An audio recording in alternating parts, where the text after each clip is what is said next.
En France, la marche du siècle pour le climat. Des dizaines de milliers de manifestants sont attendus ce samedi en France. Certains gilets jaunes vont se rassembler aux côtés des défenseurs du climat. 200 événements sont organisés par 140 associations, dont Greenpeace France ou encore la Fondation Nicolas Hulot. Ils exigent des réponses au changement climatique et à la perte de la biodiversité. Bonjour Baptiste Denis, vous êtes journaliste de formation et auteur de Messages pour la planète chez Edilivre.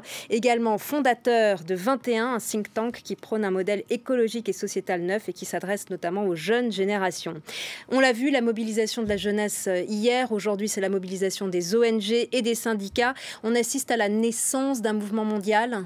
Je l'espère. En tout cas, ce qui est merveilleux, c'est que ce mouvement est surtout impulsé par la jeunesse. C'est ça qui est très beau aujourd'hui. On a l'impression que l'urgence écologique a été un petit peu repoussée de génération en génération. Et aujourd'hui, on arrive face au mur. Alors, le mur, on va rentrer dedans, apparemment, selon les scientifiques. Est-ce que ce sera à 50 km/h ou à 5 km/h ? On ne sait pas encore. Mais ce qui est beau, c'est que c'est la jeunesse qui prend les choses en main, car on ne peut plus repousser à la génération d'après. Il y a une date qui revient souvent de la bouche de la communauté scientifique, c'est 2030. En 2030, il faut absolument que certains actes aient déjà fait effet, sinon on ne pourra plus revenir en arrière. Et pour que les actes fassent effet en 2030, il faut que les actions soient entreprises dès aujourd'hui.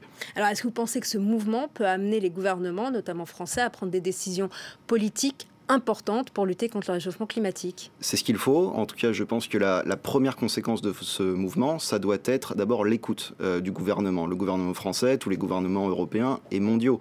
Car si tous les jeunes, et pas que les jeunes, on voit aussi les scientifiques qui se mobilisent aujourd'hui partout dans le monde, il faut absolument que le gouvernement écoute. C'est ce qu'on lui reproche au final aujourd'hui. C'est qu'il n'y ait pas encore de résultats aujourd'hui en 2019, c'est une chose, mais que des actions ne soient pas entreprises dès 2019, c'en est une autre. Alors aujourd'hui, cette marche doit absolument avoir des conséquences. Il faut absolument que les gouvernements écoutent, car s'ils n'écoutent pas aujourd'hui, ils n'écoutera jamais. Et comment renforcer ce mouvement ? Comment le renforcer ? Oui. Eh bien, je pense avec des marches exactement comme celle-ci. Il ne faut pas que ça devienne non plus systématique tous les jours, car on pourrait se lasser un petit peu comme les Gilets jaunes. Mais il faut aussi qu'il y ait un débat. Jean-Michel Blanquer avait notamment appelé hier les lycéens et les collégiens à débattre. Pourquoi pas ? Pourquoi pas également débattre tous les vendredis, par exemple, certes dans les lycées, les collèges, mais pourquoi pas dans les entreprises, n'importe où, que chacun puisse agir à sa manière et à force de débattre, de continuer justement de sensibiliser et aussi de promouvoir cette urgence écologique. Peut-être que si ça tombe dans l'oreille de quelqu'un, puis d'un autre, au final, ce mouvement se renforcera et des actions seront entreprises. Donc l'éducation a un rôle à jouer. Bien sûr. Quand on voit des gouvernements anti-écologiques comme celui de Donald Trump aux États-Unis ou encore de Jair Bolsonaro au Brésil, on comprend l'importance de ne pas opposer la question sociale à la question environnementale. Qu'en pensez-vous ? Il y a bien sûr une cohésion entre les deux. Il faut absolument lier la question sociale et la question environnementale. C'est ce qu'on appelle la fin du mois et la fin du monde. Il y a une convergence, évidemment, entre les deux. Vous citez le Brésil et les États-Unis, c'est absolument terrible. Ce sont deux des plus grandes puissances mondiales et pourtant ce sont des gouvernements climato-sceptiques. Alors, pour entreprendre des actions pour le climat, il faut évidemment que ce soit une question mondiale, car que les émissions de CO2 viennent de Chine, des États-Unis ou d'Europe, au final, nous sommes tous touchés. Il n'y a pas de frontière, là. Évidemment, il n'y a aucune frontière. C'est comme Tchernobyl. Voilà, l'écologie dépasse évidemment les frontières. Et Donald Trump, par exemple, tout comme certains pays du Golfe, ont un petit peu remis en cause le rapport du GIEC qui a été publié en octobre, ce qui est absolument terrible.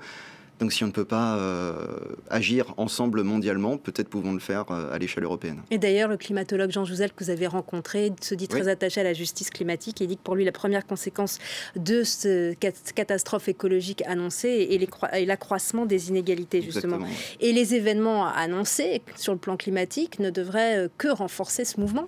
Bien sûr, on ne fait qu'annoncer. En fait, on sait ce qui va se passer, tout le monde est sensibilisé, tout le monde sait. On a l'impression que le travail de sensibilisation a déjà été fait à 90%.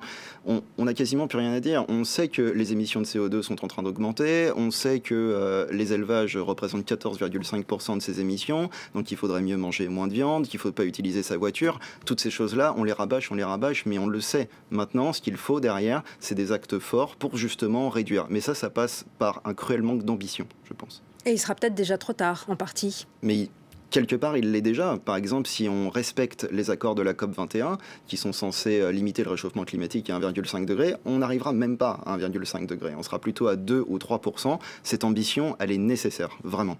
Alors chaque année, vous dites qu'il y a 13 millions d'hectares de forêts qui sont détruites, Oui. Que la réduction des forêts accroît les émissions de CO2 dans l'atmosphère. Exactement. Comment on peut inciter par exemple les entreprises à faire plus dans ce domaine? Alors, il y a le fameux lobbying dont parlait Nicolas Hulot lors de sa démission. Alors lui, c'était la chasse, hein, c'était pas la déforestation. Mais que les lobbies veuillent faire de l'argent, c'est normal, c'est leur rôle. Mais après, est-ce qu'on ne peut pas mêler justement ces lobbies qui veulent faire de l'argent avec l'écologie? Quelque part, c'est possible. C'est ce qu'on pourrait appeler un capitalisme vert, une droite verte, quelque part. Est-ce qu'on ne pourrait pas inciter ces entreprises à mieux respecter l'environnement et qu'ils aillent vers d'autres utilisations de leur domaine, hein, après, quelles que soient les entreprises? Là, vous prenez l'exemple de la déforestation, mais ça fonctionne pour tout le monde. Qu'ils aillent vers des pratiques plus vertes et justement essayer de se renouveler.